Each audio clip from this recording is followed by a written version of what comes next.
Hotel ஸ்டைலில் காய்கறிகள் எதுவுமே போடாமல் பிளெயினாக ஒரு நூடுல்ஸ் செய்யலாமா? அடிக்கடி மேகி நூடுல்ஸ் வேணும் அப்படின்னு கேட்குற குழந்தைங்களுக்கு இந்த மாதிரி செஞ்சு கொடுத்து பாருங்கள். கண்டிப்பாக அவங்களுக்கு பிடிக்கும். ஃபஸ்ட்டு ஒரு அடிகனமான பாத்திரத்தில் தண்ணி நல்லா கொதிக்க வச்சுக்கோங்க. அதில் கொஞ்சமாக உப்பு சேர்த்திக்கோங்க. நூடுல்ஸ் வேக வைக்க போகிறதுனால அதுக்கப்புறமா கொஞ்சமாக எண்ணெய் சேர்த்துக்கலாம். ஏன்னா நூடுல்ஸ் ஒன்றோட ஒன்று ஒட்டாமல் பலபலன்னு வரும். பிசுபிசுப்பு தன்மையும் இல்லாமல் நல்லா உதிரி உதிரியாக கிடைக்கும். இப்போது எல்லாருமே ஹெல்த் கான்ஷியஸாக சமைக்க ஆரம்பிச்சாச்சு இல்லை? ஸோ அந்த மாதிரி கடைகளில் விற்கிற நூடுல்ஸை வாங்கி கொடுக்கறதுக்கு பதிலாக இந்த மாதிரி நம்மளே வீட்டில் பிளைன் நூடுல்ஸ் வாங்கி வச்சுக்கிட்டு அதை இந்த மாதிரி ரெடி பண்ணி கொடுத்தோம் அப்படின்னா குழந்தைங்களுக்கு டிஃப்ரெண்ட்டாக ஏதோ செஞ்சு கொடுத்த மாதிரி ஃபீல் ஆகி நல்லா விரும்பி சாப்பிடுவாங்க.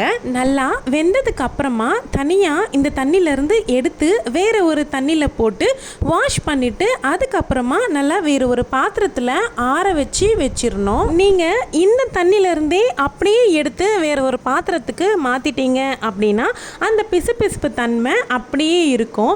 நீங்கள் இன்னொரு தண்ணியில், அதாவது பச்சை தண்ணியில் இன்னொரு தடவை அதை ஊற்றி அலசிட்டு அதன் பிறகு எடுத்து வைக்கிறது தான் நல்ல பளபளப்பாக இருக்கும். இந்த நூடுல்ஸ்க்கு மெயினாக கலர் கொடுக்கக்கூடியதே தக்காளி தான். தக்காளியும் பச்சை மிளகாவும் ஒன்றா மிக்சியில் போட்டு நல்லா அரைச்சி எடுத்துக்கணும். நம்ம இதில் சோயா சாஸ், டொமேட்டோ சாஸ் இந்த மாதிரி எதுவுமே சேர்க்க போகிறது கிடையாது. நேச்சுரலாக நம்ம மசாலா ரெடி பண்ணி தான் செய்ய போகிறோம். இந்த சாஸ் எல்லாமே ஹெல்த்துக்கு நல்லதில்லை. இப்போது நம்ம நூடுல்ஸ் ரெடி பண்ணுறதுக்கு ஸ்டார்ட் பண்ணிடலாம். ஒரு 3 கரண்டி போல் எண்ணெய் ஊற்றிக்கோங்க. நான் அதே பாத்திரத்தையே அலம்பி எடுத்துக்கிட்டேன். அது நல்லா அடிகனமாக இருக்கும். அதனால் பிரியாணிக்கு போடக்கூடிய எல்லா பொருளுமே சேர்த்திக்கோங்க. உங்களுக்கு இந்த மாதிரி போட்டால் வாயில் கடிப்படும் அப்படின்னு நினச்சிங்க அப்படின்னா கரம் மசாலா இருக்குல்ல, அது கரிஞ்சிராமல் எண்ணெயில் அப்படியே நீங்கள் போட்டு வெங்காயத்தை வதக்க ஆரம்பிச்சிடலாம். நான் எங்கள் வீட்டில் இந்த மாதிரி பிரச்சனை இல்லைன்ற தொட்டு நான் இந்த கறி மசாலா பொடி எல்லாமே சேர்க்காமல் அதனுடைய இன்க்ரீடியன்ட்ஸ் சேர்த்து செஞ்சுக்கிட்டு இருக்கேன். வெங்காயம் சேர்த்து நல்லா வதக்க ஆரம்பிச்சிருங்க. இந்த டிஷ்ஷுக்கு வெங்காயம் நல்லா பொடி பொடியாக கட் பண்ணிக்கோங்க.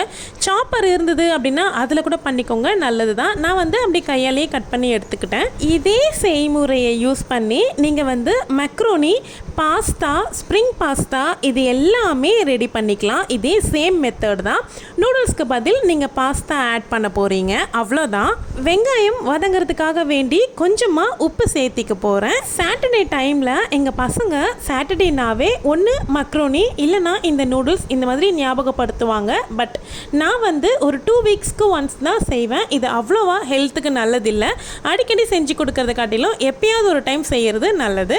இஞ்சி பூண்டு பேஸ்ட் சேர்த்துட்டு நல்லா கலந்து விட்டுட்ருக்கேன். இந்த நூடுல்ஸ் ரெசிப்பியை மோஸ்ட்லி பிரேக்ஃபாஸ்ட்டுக்காக செஞ்சிட்டிங்க அப்படின்னா நல்லது.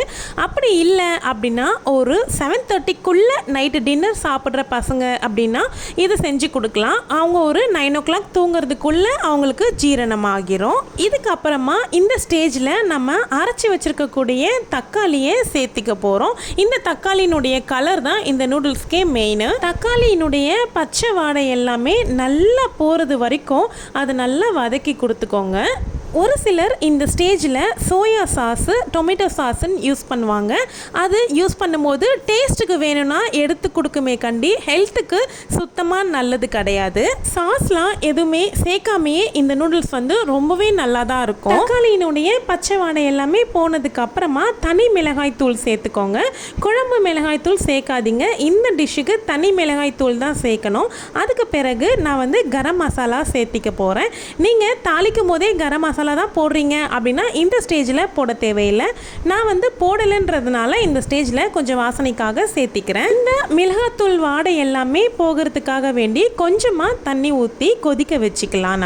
நம்ம சேனல்லையே ஆல்ரெடி ஆட்டுக்கால் பாயா வீடியோ நம்ம போட்டிருக்கோம். அந்த வீடியோ ரொம்ப பேர் பார்க்கப்பட்டு எல்லாருமே ஆதரவு கொடுத்துட்ருக்கீங்க. நீங்கள் யாரும் இந்த வீடியோ பார்த்துட்ருக்கவங்க அதை பார்க்கல அப்படின்னா டிஸ்கிரிப்ஷன் பாக்ஸில் லிங்க் கொடுக்குறேன், செக் பண்ணி பாருங்கள். நிறைய தண்ணி சேர்த்திடக்கூடாது. அதுக்கப்புறமா ரொம்ப லிக்விடாக ஆயிரும். ஏன்னா நம்ம ஆல்ரெடி நூடுல்ஸை வேக வச்சிட்டோம். திரும்ப வேக வேண்டிய வேலையில் தண்ணி நிறைய சேர்த்திடாதீங்க. இந்த வாடை எல்லாமே போகிறதுக்காக வேண்டி தான் இந்த தண்ணி ஊற்றி கொதிக்க வச்சிட்ருக்கேன். இதுக்கப்புறமா நீங்கள் தண்ணி வற்றினதுக்கு பிறகு நீங்கள் நூடுல்ஸை கொஞ்சம் கொஞ்சமாக சேர்த்து கலந்து விட்டுக்கோங்க. மொத்தமாக போட்டு கலர்றதுக்கு ரொம்பவே கஷ்டமாக இருக்கும். நூடுல்ஸுமே உடைய ஆரம்பிச்சிடும், லாங்காக இருக்காது. நீங்கள் நல்லா ஆற வச்சினதுக்கு பிறகு கொஞ்சம் கொஞ்சமாக போட்டு கலந்து விட்டுக்கிட்டு அப்புறம் மறுபடியும் கொஞ்சம் சேர்த்து கலந்து விட்டுக்கோங்க.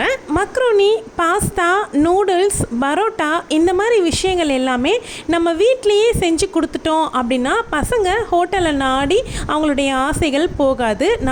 நம்மக்கிட்டவே கேட்டு வாங்கிக்குவாங்க இதெல்லாம் செஞ்சு கொடுங்க அப்படின்னு. பரோட்டாவுமே மிருதுவாக சாஃப்டாக எப்படி செய்யலாம் அப்படிங்கிற வீடியோ நம்ம சேனலில் ஆல்ரெடி போட்டிருக்கேன். அந்த வீடியோ லிங்க்குமே நான் டிஸ்கிரிப்ஷனில் கொடுக்குறேன். உங்களுக்கு விருப்பப்படுறீங்க அப்படின்னா நீங்கள் செக் பண்ணி பாருங்கள். அவ்வளோதாங்க. லாஸ்ட்டில் கொஞ்சமாக கொத்தமல்லி பொடி பொடியாக நறுக்கி தூவி இறக்கிட்டீங்க அப்படின்னா சூப்பரான நூடுல்ஸ் ரெடி ஆகிடும். என்கிட்ட அன்றைக்கி கொத்தமல்லி இல்லை, அதனால் நான் சேர்க்கலை. இந்த சிம்பிளான நூடுல்ஸ் ரெசிபி வீடியோ உங்களுக்கு பிடிச்சிருந்தா வீடியோக்கு கீழே இருக்க லைக் பட்டனை கிளிக் பண்ணிக்கோங்க. இந்த மெத்தடில் நீங்கள் ட்ரை பண்ணி பார்த்துட்டு கமெண்ட்டில் எப்படி இருந்துச்சு அப்படின்னு ஷேர் பண்ணிக்கோங்க. நம்மளுடைய சேனல் உங்களுக்கு பிடிச்சிருந்தா சேனலை சப்ஸ்கிரைப் பண்ணிக்கோங்க. தேங்க்யூ.